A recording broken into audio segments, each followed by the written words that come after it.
उसके बाद अगर आपकी पुरानी कंपनी या आपके पुराने कफील को पता चलता है और ऐसे टाइम पर ये लोग आपका फाइनल एग्जिट लगाते हैं तो आपका कफाला होने का चांस 90% से भी ज्यादा है ऐसे कंडीशन में। तो दोस्तों यहां पर यह बात तो क्लियर हो गई कि कौन से फाइनल एग्जिट के बाद भी आपका कफाला हो सकता है।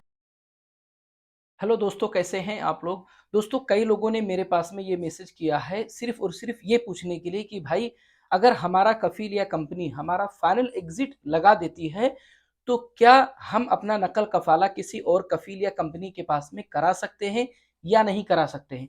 आज के इस वीडियो में दोस्तों मैं आप लोगों से इसी के बारे में डिटेल में बात करने वाला हूं कि क्या ऐसा पॉसिबल है कि फाइनल एग्जिट के बाद आप अपना कफाला किसी और कंपनी या कफील के पास करा सकते हैं या नहीं करा सकते हैं।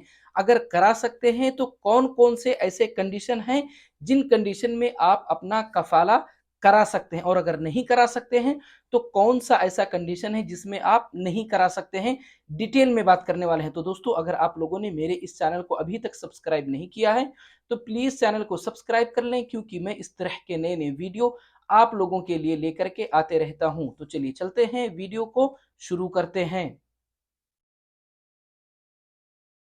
तो दोस्तों सबसे पहले हम लोग बात करते हैं उस कंडीशन की जिस कंडीशन में आप फाइनल एग्जिट के बाद किसी और कफील या कंपनी में कफाला नहीं करा सकते हैं।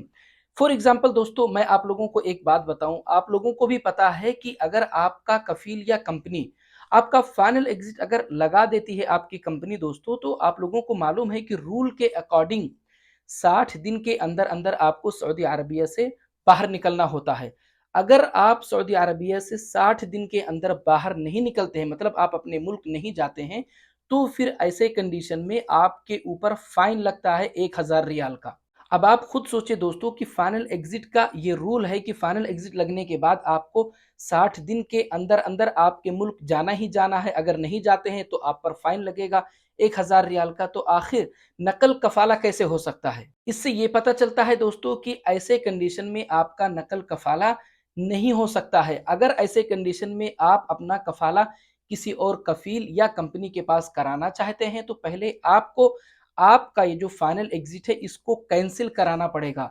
और ये फाइनल एग्जिट आपका कैंसिल करेगा कौन, आपका पुराना कफील या आपकी पुरानी कंपनी। उन लोगों का काम है आपका फाइनल एग्जिट कैंसिल करना। अगर वो आपके फाइनल एग्जिट को कैंसिल कर देते हैं फिर उसके बाद में आप किसी और कंपनी या कफील के पास में कफाला करा सकते हैं। अब अगर कुछ भाई ये बोलते हैं कि भाई हमने कई लोगों को सुना है कि फाइनल एग्जिट के बाद में नकल कफाला करा सकते हैं और कुछ लोगों ने कराया भी है, तो भाई जो कंडीशन मैंने आपको अभी बताया इन कंडीशन में तो आप नहीं करा सकते हैं जब तक आपका फाइनल एग्जिट कैंसिल नहीं होता है। हाँ, जो आप सुने होंगे वो कंडीशन कुछ ऐसा है दोस्तों कि मान लेते हैं मिसाल के तौर पर आप किसी कंपनी या कफील के पास काम करते थे।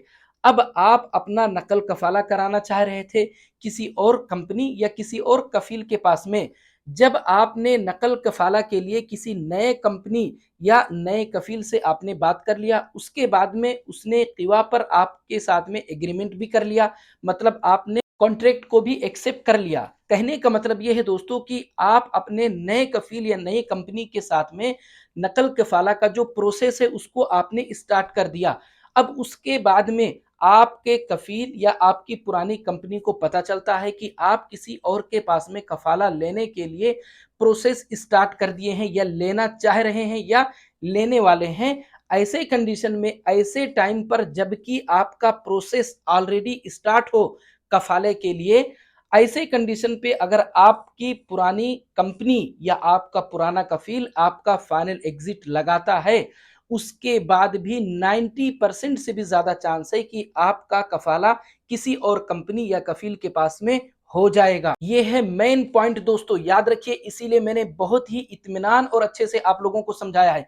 फिर से रिपीट करता हूं, ऐसे कंडीशन में जब आप कफाला के लिए किसी और कफील या किसी नए कंपनी में आप अपना प्रोसेस स्टार्ट कर दिए हो, वहाँ पर उनका जो कॉन्ट्रैक्ट है उसको आपने एक्सेप्ट कर लिया है, उसके बाद अगर आपकी पुरानी कंपनी या आपके पुराने कफील को पता चलता है और ऐसे टाइम पर ये लोग आपका फाइनल एग्जिट लगाते हैं, तो आपका कफाला होने का चांस 90% से भी ज्यादा है ऐसे कंडीशन में। बस आप लोगों को एक काम करना है दोस्तों कि आप जिस तरह से प्रोसेस स्टार्ट किए हैं कफाला के लिए किसी और कंपनी या कफील के पास में, उसको स्टार्ट ही रखें।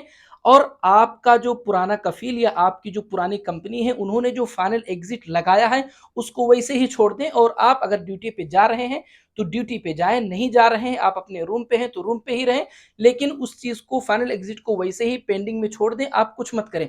आप सिर्फ और सिर्फ आपका जो कफाला है उस पर ध्यान दें, उस पर फोकस करें और स्टेप बाय स्टेप आपका जो कफाला है उसके प्रोसेस को कंप्लीट करते जाएं। आप वेट करें दोस्तों कि वहां पर आपने जो कॉन्ट्रैक्ट एक्सेप्ट किया है उसका एक नोटिस पीरियड होता है, चाहे 60 दिन या 90 दिन।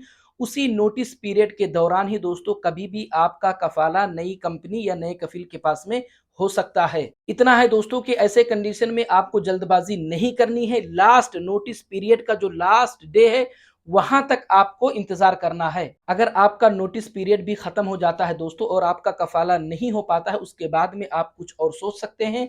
लेकिन यहां पर मैं आप लोगों को एक बात और बताते चलूं दोस्तों कि नोटिस पीरियड खत्म होने के बाद अगर आपका कफाला नहीं होता है, ऐसे टाइम पर अगर आपको कोई ये मशवरा देता है कि आपका जो कफील है पुराना या आपकी जो कंपनी है पुरानी, उन लोगों ने फाइनल एग्जिट लगा दिया है, आप उन पर केस कर सकते हैं, तो ऐसा कदम मत उठाएं दोस्तों, क्योंकि इससे और बड़े प्रॉब्लम में आप फंस सकते हैं। ऐसा हो सकता है कि वो लोग कुछ और भी केस आपके ऊपर कर दें। बेहतर है कि उन्होंने फाइनल एग्जिट लगाया है, आप अपने घर चले जाइए, वापस दूसरा वीजा लेकर के आप दोबारा सऊदी अरबिया आ जाइए। लेकिन यहाँ कफील या कंपनी के साथ में टेंशन बनाना, उन पर केस करके दोस्तों ये एक अच्छा ऑप्शन नहीं है आपके लिए, अगर आपको दोबारा सऊदी अरबिया आना है तो। लेकिन दोस्तों मैं आप लोगों को फिर से ये बात बताते चलूं कि अगर आपके कफाला के प्रोसेस के दौरान अगर आपका फाइनल एग्जिट लगा है तो ज्यादा चांस है कि आपका कफाला हो ही जाएगा। तो दोस्तों यहाँ पर ये बात तो क्लियर हो गई कि कौन से फाइनल एग्जिट के बाद भी आपका कफाला हो सकता है। तो दोस्तों अगर आप लोगों को